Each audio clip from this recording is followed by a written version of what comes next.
Bismillahirrahmanirrahim. Assalamualaikum warahmatullahi wabarakatuh. Innal hamdalillah nahmaduhu wa nasta'inu wa nastaghfiruh wa na'udzu billahi min shururi anfusina wa min sayyiati a'malina may yahdihillahu fala mudhillalah wa may yudlil fala hadiyalah. Asyhadu an la ilaha illallah wahdahu la syarikalah wa asyhadu anna Muhammadan abduhu wa rasuluh, amma ba'd. Rabbi shrah li sadri wa yassir li amri wahlul 'uqdatam min lisani yafqahu qawli.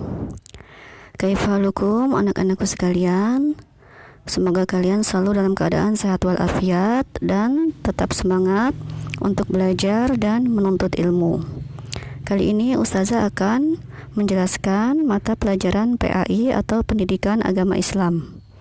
Masih di dalam bab 3 ya, tentang ilmu itu luas. Seperti yang kemarin sudah kita pelajari, bahwa ilmu Allah itu sangat luas ya, dan terdiri dari bermacam-macam cabang atau bermacam-macam ilmu, seperti ilmu agama, ilmu sains, ilmu sosial, ilmu bahasa, dan lain-lain. Nah, sekarang kita akan membahas tentang mempelajari ilmu dunia ya. Jadi yang kita pelajari saat ini atau yang kita bahas saat ini tentang ilmu dunia, yaitu bukan tentang ilmu agama ya. Apa saja ilmu dunia tersebut ya, yang kemarin sudah kita pelajari, seperti ilmu sosiologi, berhitung, bahasa, dan lain-lain. Nah, kemudian kita akan mempelajari juga celaan bagi ahli dunia yang tidak paham agama. Jadi orang yang ahli dalam ilmu dunia tapi tidak paham agama. Nah, mempelajari ilmu dunia. Apa hukumnya mempelajari ilmu dunia? Atau bolehkah kita mempelajari ilmu dunia? Seperti tadi ya, ilmu dunia yaitu matematika, biologi, bahasa Inggris, dan ekonomi. Bolehkah kita mempelajari ilmu-ilmu tersebut? Nah, ilmu dunia boleh kita pelajari ya. Hukumnya boleh kita pelajari selama ilmu tersebut tidak bertentangan dengan agama Islam. Jadi ilmu-ilmu dunia yang bermanfaat dan yang baik untuk kehidupan manusia boleh kita pelajari selama tidak bertentangan dengan agama Islam. Nah, hukum belajar ilmu dunia tergantung kepada niatnya. Apabila niatnya baik, maka kita akan mendapatkan pahala.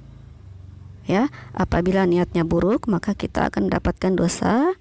Dan apabila niatnya bukan karena Allah, maka kita tidak dapat pahala dan juga tidak dapat dosa.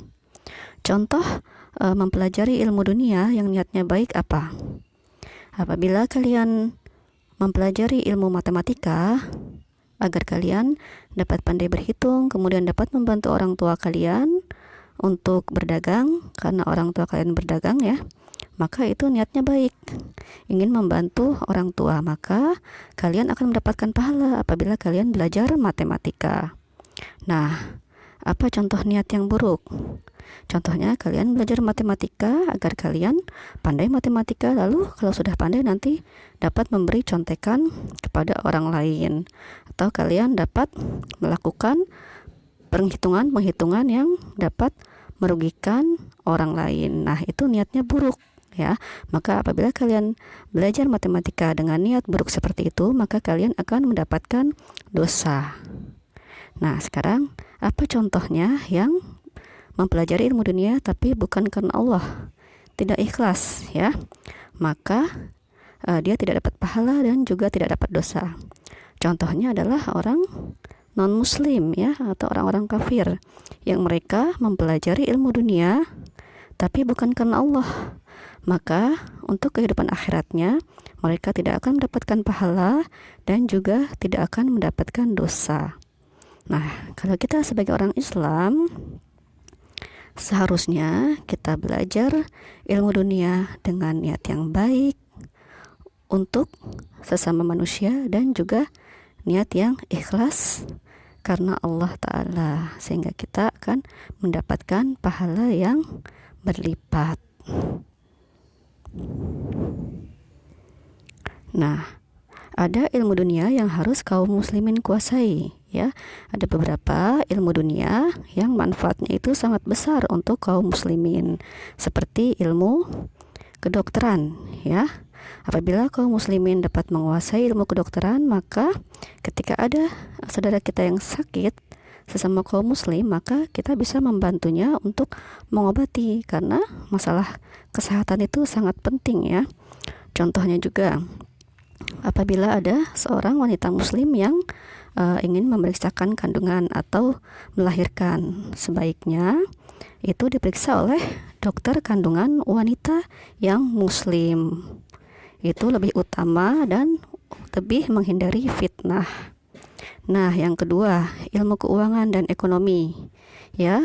Ilmu keuangan atau ekonomi adalah ilmu yang sangat penting dalam kehidupan di dunia ini, ya, karena kita di dunia ini pasti memerlukan uang, ya, pasti memerlukan materi untuk kita sebagai alat tukar menukar atau alat jual beli untuk memenuhi kehidupan kita sehari-hari.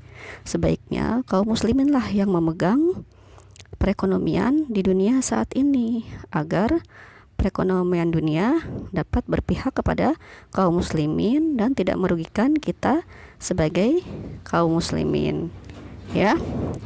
Maka dari itu kalian harus belajar, ya, dengan giat, agar kalian dapat menguasai ilmu-ilmu dunia yang penting bagi kehidupan kaum muslimin, ya.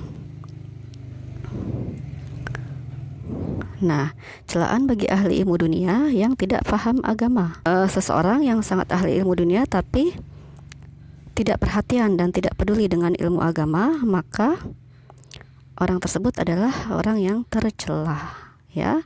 Orang tersebut orang yang tercela apabila hanya paham ilmu dunia tapi tidak paham dengan ilmu agama. Terdapat dalam Al-Quran surat Ar-Rum ayat 7 yang berbunyi, A'udzubillahi minasyaitonirrajim, ya'lamuna zahiram minal hayatid dunya wa hum 'anil akhirati hum ghafilun. Yang artinya, mereka hanya mengetahui yang lahir saja dari kehidupan dunia, sedang mereka tentang kehidupan akhirat adalah lalai. Nah, Allah tidak suka, ya. Allah mencela orang-orang yang hanya mengetahui tentang ilmu dunia saja, tapi tentang ilmu akhirat atau ilmu agama mereka melalaikannya. Jangan sampai, ya, kita menjadi manusia yang seperti itu. Nah, demikian penjelasan Ustazah kali ini tentang mempelajari ilmu dunia dan celaan bagi orang-orang yang paham ilmu dunia tapi tidak paham ilmu agama. Semoga kalian dapat memahaminya dan dapat mempraktikannya dalam kehidupan kalian sehari-hari.